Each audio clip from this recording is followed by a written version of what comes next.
r/NoSleep. Posted by you/Cranberry. Kind 4345.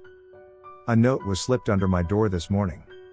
This morning I woke up and made my usual coffee and toast. It was hot and humid out, a typical July in the Midwest. I don't usually go to the front door in the morning, no reason if I'm not going anywhere, but today I heard a thump by the door, so I went to check. I thought it might have been an animal or something, or maybe a package hitting the door. To my surprise, there wasn't anything on the porch, no matter how hard I looked. When I looked down, though, I saw it. A note, folded on college-ruled notebook paper like a student wrote it. Looking at it, it wasn't creepy or foreboding or anything like that, but when I read it, well. Here's the note. Hi, you don't know me, but I know you. I've known you for a while. 3 years, now.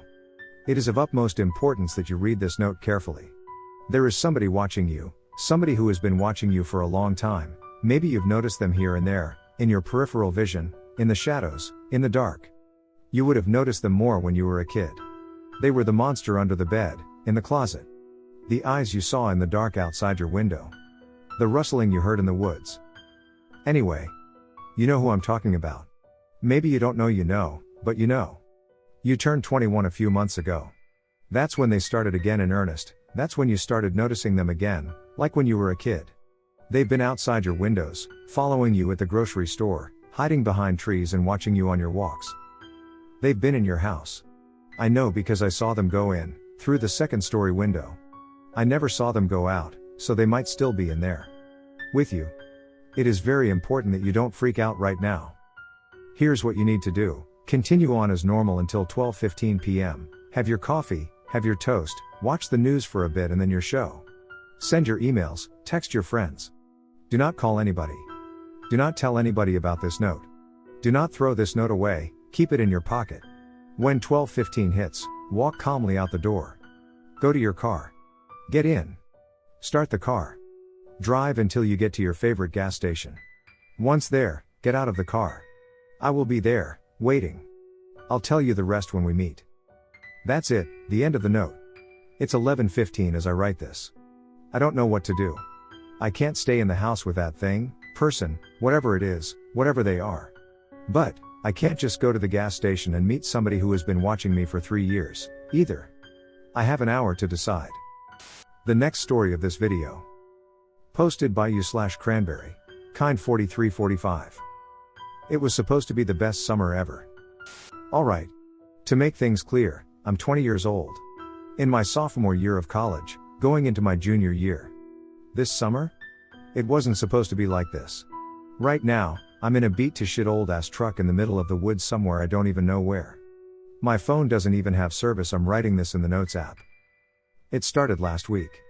A couple of friends and I decided we'd go on a camping trip. I had experience camping, having gone with my family since I was a small child, and I had all the shit we needed to comfortably camp. Tent, fire starter, a few sleeping bags, heavy-duty bug spray and tick spray, a Swiss Army knife, for carrying convenience, a pocket knife. Hell, I even had a book on the local plants. I knew my shit, even if my friends didn't. They had me to lean on. Thankfully, they at least knew how to cook over a campfire, so I wasn't doing all the work. So, we threw everything into the trunk of one of my friend's cars, and we set off to the site. Once there, I set up the tent and started a fire. It was late when we got there, already past 6, and the weird thing was that there weren't any other campers. To be honest, this should have set me off. I should have packed our shit and we should have gotten the hell out of there. But, the site was cheap, and the ice was free. Who would turn down free ice? We had hot dogs for dinner and s'mores for dessert. It was only when we put the fire out for the night that we noticed we weren't totally alone here.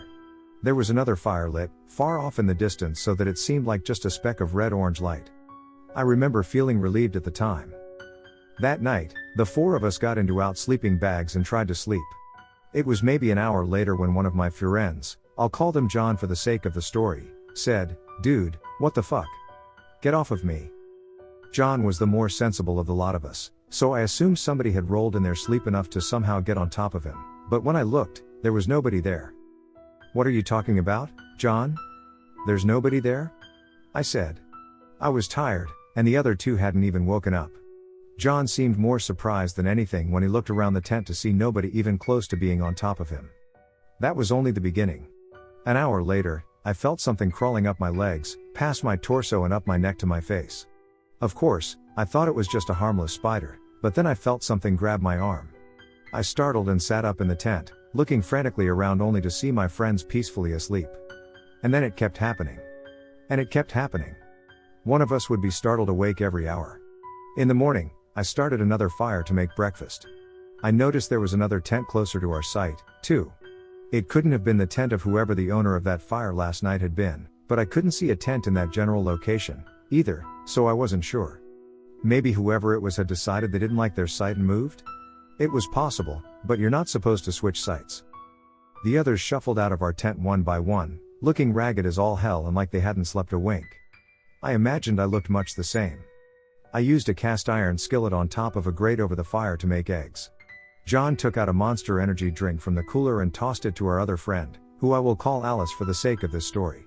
The last one out of the tent, who I will call Betty, sat cross-legged on the floor next to our site's picnic bench. Alice cracked open the monster and sat next to Betty, but not before grabbing us all some paper plates for the eggs. "Was that tent there yesterday?" Betty asked. I shook my head in response. "Maybe that guy with the fire from last night decided he liked us, so he moved his tent closer." John laughed as he said this, but it put a feeling of unease in my stomach. "That's weird if he did," Alice said. I hummed in agreement. That night was the same. One difference is that we heard scratching at our tent, starting about an hour after we settled into our sleeping bags. And it continued every hour, along with one of us being woken up each hour from various things. And then it continued on the third night. And the fourth. And the fifth. On the sixth night, Alice woke up with deep scratches on her left arm. Betty woke up with a gash on her right thigh. John woke up and basically flew out of the tent to throw up the entire contents of his stomach. I woke up with a long gash on my stomach. In the morning, on the seventh day, all of these injuries were gone.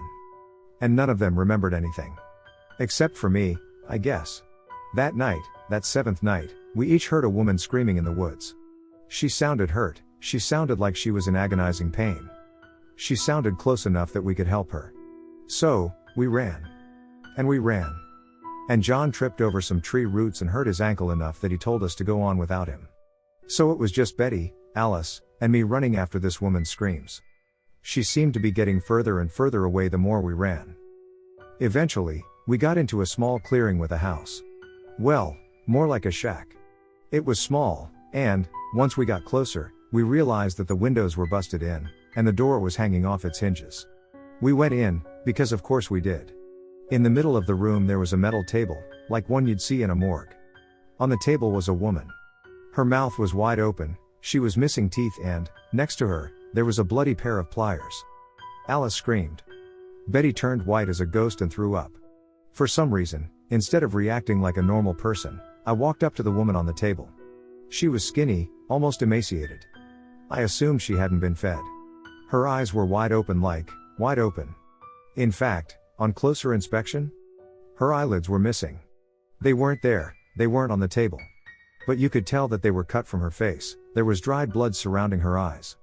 I wanted to throw up. I almost did.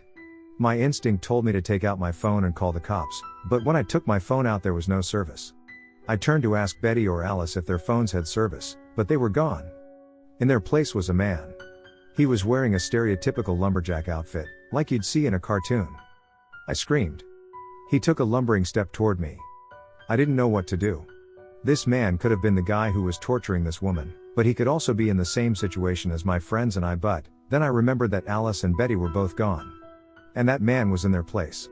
I chanced to look down at the floor and, surprise surprise, there they were. On the floor, knocked out. The man had a hammer. I ran. I ran and I ran and I ran. And now I'm here. In this truck. It's just getting light out, but I can hear rustling in the woods. I don't know if I'll make it out of here. I just hope he doesn't check the truck.